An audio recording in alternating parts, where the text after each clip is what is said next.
Kompas Petang berlanjut, saya Tifal Solesa. Dalam pidato di depan peserta Rakernas kelima PDI Perjuangan, Ketua Umum Megawati Soekarno Putri menyapa secara khusus putrinya Puan Maharani. Megawati lalu bergurau soal tukar posisi ke Puan untuk menjadi Ketua Umum PDI Perjuangan. Ibu Megawati Soekarno Putri.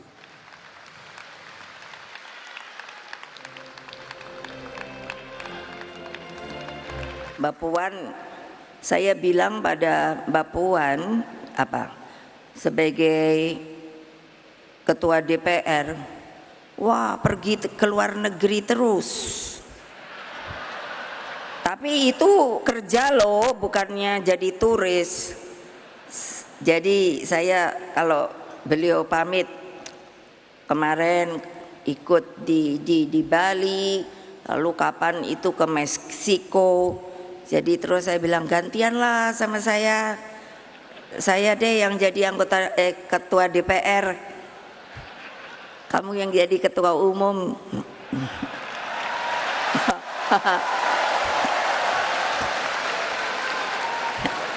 Lo enak-enak aja, masa saya yang disuruh nongkrong di sini terus keadaannya gonjang-ganjing nggak jelas.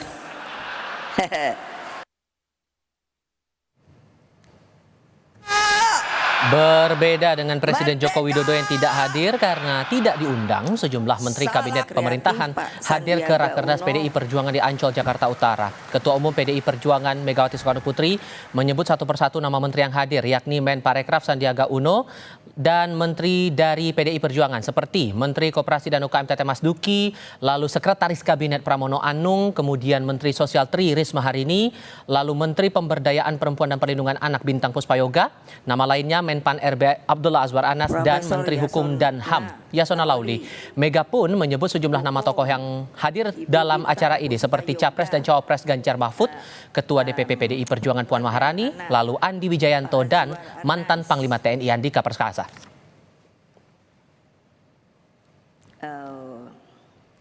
Pan RB Hasto.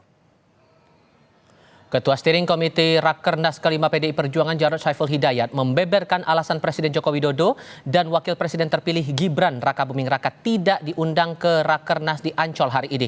Kata Jarod, karena melanggar ADART partai sekaligus melanggar konstitusi, maka keduanya bukan lagi bagian dari PDI Perjuangan.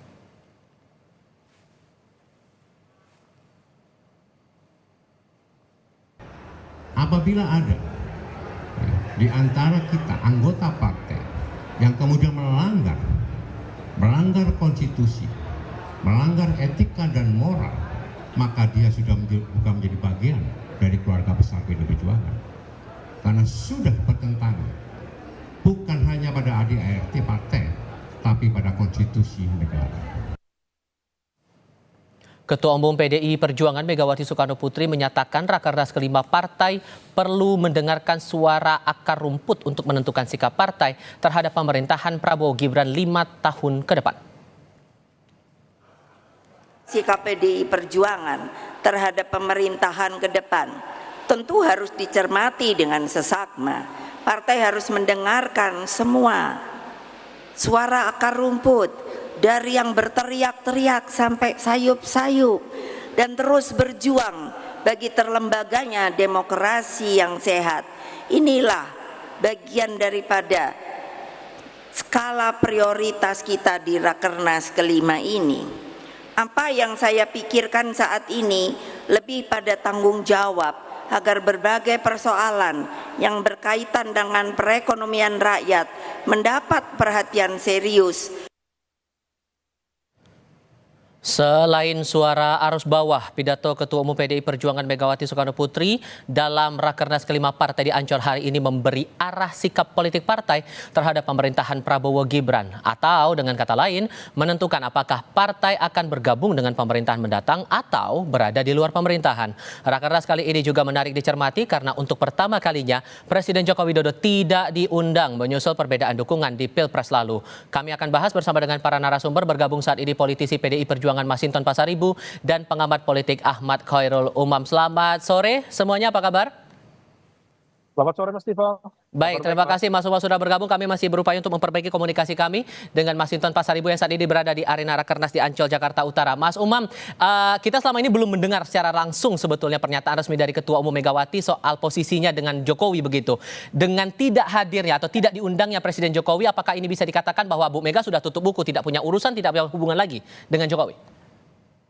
Mas Tifal, saya pikir statement dari Bu Mega tadi sudah clear. Tutup buku itu sudah menjadi sebuah sikap yang memang terrepresentasikan secara tidak langsung. Meskipun semua kalimat itu dibungkus dalam kalimat-kalimat yang sifatnya implisit atau secara tidak langsung. Tetapi apa yang tadi disampaikan oleh Bu Mega, pihak yang goyah-goyah dalam pendirian, yang balelo, dan kemudian ada pengusiran secara tidak langsung dengan kalimat yang sangat tegas. Keluar kamu, maka besar kemungkinan kalimat pengusiran itu adalah kalimat yang secara implisit dialamatkan kepada Joko Widodo dan juga lingkaran terdekatnya, dalam konteks ini adalah keluarganya. Nah, oleh karena itu statement ini adalah sebuah penegasan untuk kesekian kalinya sikap dari PDIP dan juga Bu Mega yang begitu tegas, begitu keras kepada Joko Widodo dan juga keluarganya.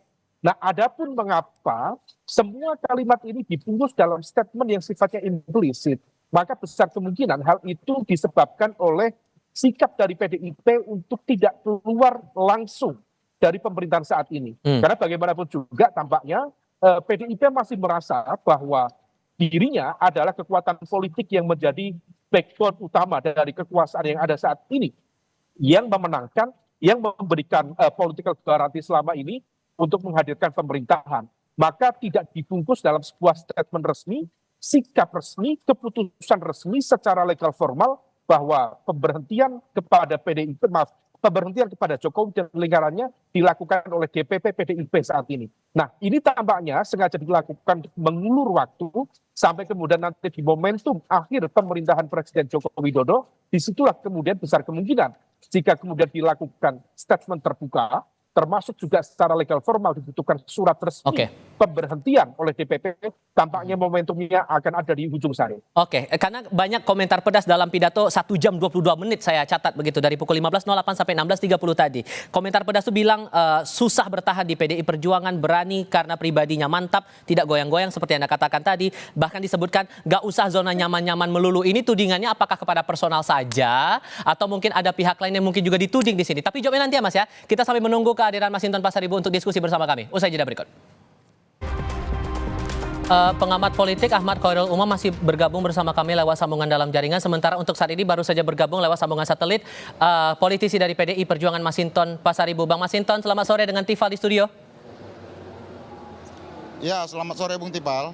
Untuk Rakernas kali ini kan tidak diundang nih Presiden Jokowi dalam acara kali ini, sehingga bisa dikatakan Bu Mega sudah tidak punya urusan lagi, sudah tutup buku hubungan dengan Pak Joko Widodo? Ya, tentu agenda Rapat Kerja Nasional kelima PDI Perjuangan 24-26 Mei 2024 ini adalah bagian dari konsolidasi internal partai. Nah, tentu yang diundang adalah kader-kader yang memiliki kesetiaan terhadap ideologi, memiliki kesetiaan terhadap konstitusi, dan memegang teguh nilai-nilai dan komitmen perjuangan PDI Perjuangan tentunya seperti itu. Nah, bagi kami tentu ya memaknai Rakernas 5 PDI Perjuangan seperti yang disampaikan oleh Ibu Ketua Umum Ibu Hajah Megawati Soekarno Putri, bagaimana semangat dan api perjuangan nan tak kunjung padam, api perjuangan untuk memperjuangkan nyalanya demokrasi sebagai obor yang menerangi rakyat, api perjuangan untuk mewujudkan kesejahteraan buat masyarakat, api perjuangan yang harus terus-menerus ya digaungkan untuk menyalakan demokrasi, menjaga reformasi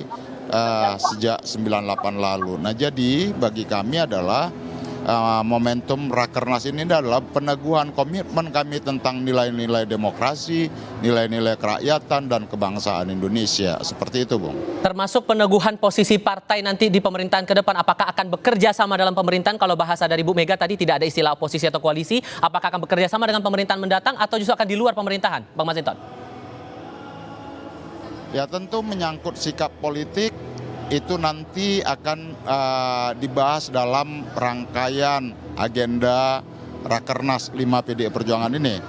Nah, ada 3 agenda besar. 1, membahas tentang sikap politik PDI Perjuangan. 2, membahas tentang program dan agenda kerakyatan ya yang harus diperjuangkan oleh PDI Perjuangan, bagaimana tentang kedaulatan energi, kedaulatan pangan, kesehatan, pendidikan, dan lain sebagainya. Itu yang harus diperjuangkan oleh PDI Perjuangan.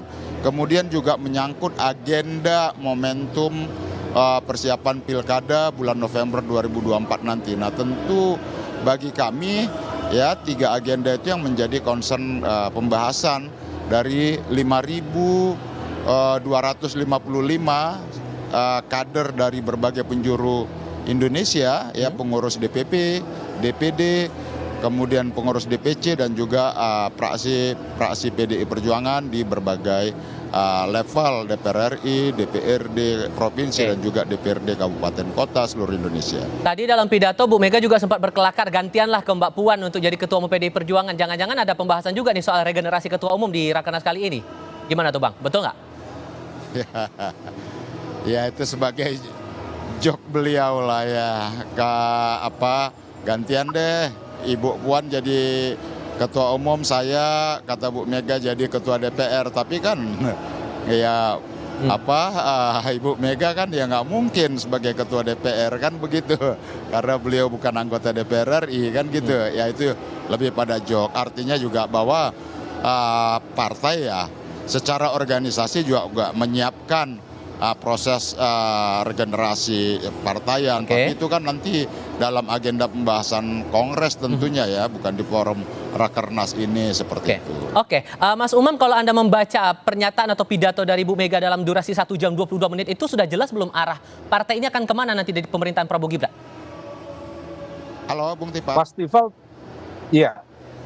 Ya, Mas Umam Terkait dengan silakan. konteks arah partai PDIP, saya pikir sudah sangat clear. Statement dari Bu Mega tadi memberikan catatan yang sangat kritis. Ada cukup banyak hal-hal yang sangat fundamental, terutama terkait dengan praktik kekuasaan saat ini.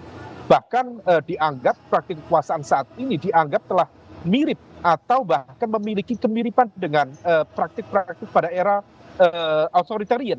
Nah, itulah yang kemudian menjadi gugatan dari Bu Mega. Hal itu juga ditunjukkan dalam beberapa hal. Salah satu yang menjadi concern dari Bu Mega adalah bagaimana penggunaan instrumen kekuasaan yang condong menjadi alat kekuasaan dan politik, yang justru itu membuat salah satunya pemilu dianggap oleh Bu Mega tadi sudah dimanipulasi, dijalankan dalam praktik yang abu-abu dan lain sebagainya. Nah, kalau misal kemudian PDIP dalam konteks ini konsisten terhadap cara pandang Bu Mega ini, maka besar kemungkinan ke depan PDIP akan mengambil sikap oposisi, kecuali kemudian nanti ada manuver dan lain sebagainya. Tapi kalaupun kemudian terjadi manuver, maka besar kemungkinan itu justru akan menjadi serangan balik kepada PDIP karena dianggap goyah, tidak konsisten dengan apa yang menjadi keyakinan perjuangan politik. Tapi kemudian kalau kita kaitkan lagi dengan pernyataan Pak Hasto, disebutkan bahwa kalau masalah sikap oke, akan dibahas dalam Rakernas, tapi masalah keputusan bisa jadi di Rakernas ini atau di tahun depan saat Kongres berjalan. Anda menangkapnya ini membaca situasi dulu baru menetapkan putusan atau gimana? Halo. Ya, dalam konteks ini memang bisa ini dianggap sebagai waiting time ya. Jadi dalam konteks bagaimana kemudian nanti membaca situasi. Kalaupun kemudian PDIP masih kemudian membuka ruang kompromi, negosiasi dengan pemerintahan baru, maka besar kemungkinan akan ada ekspektasi yang berbeda. Ekspektasi yang berbeda itu adalah di mana posisi PDIP tetap bisa menjadi bagian dari pemerintahan, tetapi meminta porsi untuk tetap bersuara kritis. Karena ada elemen yang di dalam kekuasaan saat ini yang tampaknya tidak sejalan dengan apa yang menjadi keyakinan PDIP. Nah, ini yang kemudian tampaknya bisa menjadi sebuah alat bargaining position. Bisa jadi karena kedekatan Bu Mega dengan Pak Prabowo, maka kemudian bangunan komitmen itu dilakukan di saat yang sama itu akan menjadi alat untuk menggebuk balik Pak Jokowi dan lingkaran terdekatnya. Bang Masinton, tadi ada pandangan dari Mas Umam bahwa kayaknya nih PDI Perjuangan di pemerintahan berikutnya bakal jadi oposisi di luar pemerintahan. Singkat saja, di akar rumput juga permintaannya sama begitu? Ya, nanti itu masih dalam agenda pembahasan ya, tapi intinya adalah bahwa seperti yang disampaikan oleh Bu Megawati, demokrasi itu membutuhkan check and balances. Butuh kontrol, pengawasan. Demokrasi itu adalah bagaimana kita mewujudkan kedaulatan rakyat itu sendiri. Nah, tentu dalam aspek politik itu pun kita tidak boleh melepaskan aspirasi-aspirasi ya atau kehendak-kehendak dari rakyat banyak itu. Seperti itu, Bung. Bang Masinton, terima kasih, kami apresiasi Anda sudah meluangkan waktu bersama kami di agenda Rakernas kali ini, sudah berbincang bersama kami. Mas Umam juga terima kasih sudah hadir dalam diskusi kami kali ini. Selamat sore semuanya. Ya, sama-sama, terima kasih.